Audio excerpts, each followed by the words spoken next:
One more time. Get with the program.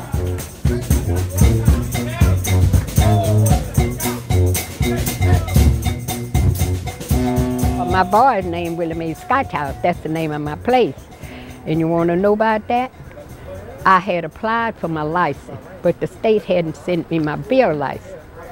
And I was selling beer, and I wasn't supposed to be selling it, but didn't know, you know. So they made me stop selling the beer, so the guy said, they ain't done no big thing.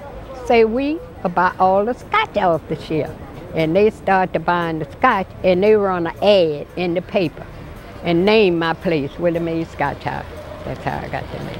I never was a big drinker, but you see all of those seamen and the postmen and the contractors come in. You had to make believe like you're tasting a little, tasting more water and Coke, and I ain't never been. Because if I had been a heavy drinker, I wouldn't have been no, I'm business all the way, baby.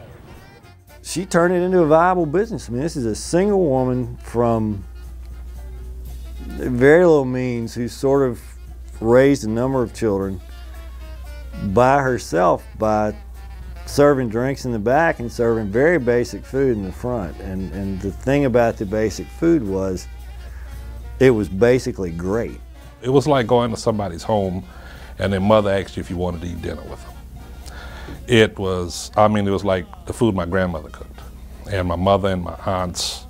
It was wonderful. And you could always run into somebody that you knew, and there was always good fellowship. And it was just one of those gems that made living in New Orleans worth living in New Orleans.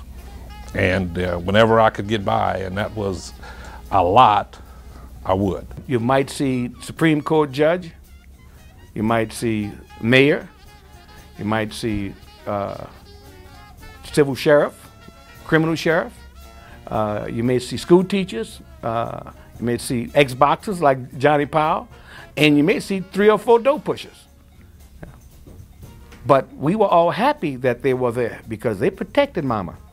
You know, one thing we knew about Mama, nobody was gonna mess with her because she took care of everybody. Everybody liked her fried chicken, everybody liked her veal, everybody loved her food. The menu was not elongated, it wasn't like a big menu. And she would vary it up, but it was all good. I mean, you know, you couldn't go wrong. So it just depended on what your taste was for that day. You know, if you got the fried chicken, or you got the smothered steak and the snap beans, or you got the red beans and rice, a piece of chicken, or a piece of smothered steak, or whatever, it was all good. I mean, like lick your fingers good. It was like, you know, maybe order another plate good. It was like that. Well, they love all of my food. I don't have no plates to come back. If plate come back and it's got something on it, I'm gonna want to know what's wrong with it. No, she's not a rich woman. You know, she's not made any money. You know, she doesn't have the what's the guy's name? The one that works in the French Quarter, the big man. He's made a lot of money on his recipes. She makes a salary, bro, and she makes a living. And this is no joke. I've never been to a restaurant where the people helped serve. And I know that because I have helped serve. I have cleaned the tables.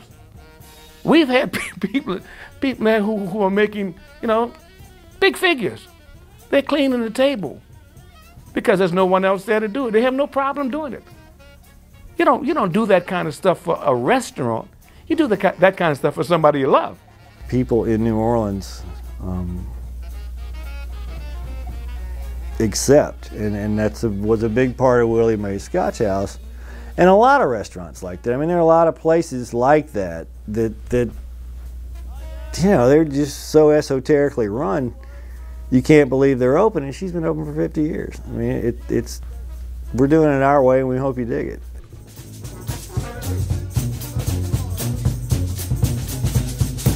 All right, yeah. Constipated mama done just been on me nose.